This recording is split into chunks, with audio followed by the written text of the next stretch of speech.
ఒక ఊరిలో తిప్పడు అనే అమాయకుడు ఉండేవాడు. అతనికి పెద్దగా తెలివితేటలు లేకపోయినా చాలా మంచివాడు. ఎప్పుడూ అందరికీ సహాయం చేస్తూ తన పని తాను చేసుకుంటూ జీవించేవాడు.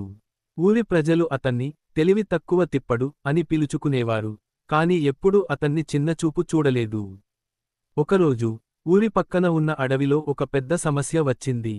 అడవిలో ఉండే జంతువులన్నీ భయంతో ఊరిలోకి రావడం మొదలుపెట్టాయి. కారణం ఏమిటంటే ఆ అడవిలో ఒక భయంకరమైన పులి తిరుగుతోందని, అది దొరికిన జంతువుని దొరికినట్టుగా తినేస్తోందని జంతువులు చెప్పాయి. ఊరి ప్రజలందరూ చాలా భయపడ్డారు. పులి ఊరిలోకి వస్తే తమ ప్రాణాలకు కూడా ప్రమాదం అని అందరూ వణికిపోయారు. ఊరి పెద్ద అందరినీ పిలిచి సమావేశం ఏర్పాటు చేశాడు. ఈ పులిని ఎలాగైనా సరే చంపాలి, లేకపోతే మన ఊరిని కాపాడుకోవడం కష్టం అని చెప్పాడు. చాలామంది భయంతో ముందుకు రాలేదు. పులిని చంపడం అంటే సామాన్యమైన విషయానికి కాదు కదా. అలా అందరూ ఆలోచిస్తుండగా తిప్పడు లేచి నిలబడ్డాడు. నేను వెళ్తాను పులిని చంపడానికి అని అన్నాడు. అందరూ ఆశ్చర్యపోయారు. నువ్వా? నీకు అంత తెలివి లేదు. నువ్వు పులిని ఎలా చంపగలవు అని నవ్వారు. తిప్పడు మాత్రం ఏమాత్రం భయపడకుండా నేను వెళ్తాను, నా ప్రయత్నం నేను చేస్తాను అని ధైర్యంగా చెప్పాడు. ఊరి పెద్ద కూడా చేసేది లేక సరే అన్నాడు. ఊరి ప్రజలందరూ తిప్పడిని చూసి నవ్వుకున్నారు.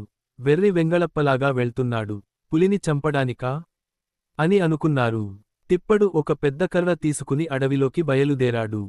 అడవిలో చాలా దూరం వెళ్లిన తరువాత అతనికి పులి కనిపించింది. పులి చాలా పెద్దగా, భయంకరంగా ఉంది. తిప్పడు కొంచెం భయపడ్డాడు, కాని వెనక్కి తగ్గలేదు. తిప్పడు తన కర్రను గట్టిగా పట్టుకుని ఒక ఉపాయం ఆలోచించాడు. పులి దగ్గరికి వెళ్లి పెద్దగా కేకలు వేస్తూ కర్రతో నేలను కొట్టడం మొదలుపెట్టాడు. పులి ఒక్కసారిగా ఆగిపోయింది. ఇంతవరకు ఏ జంతువు తనని ఎదిరించలేదు.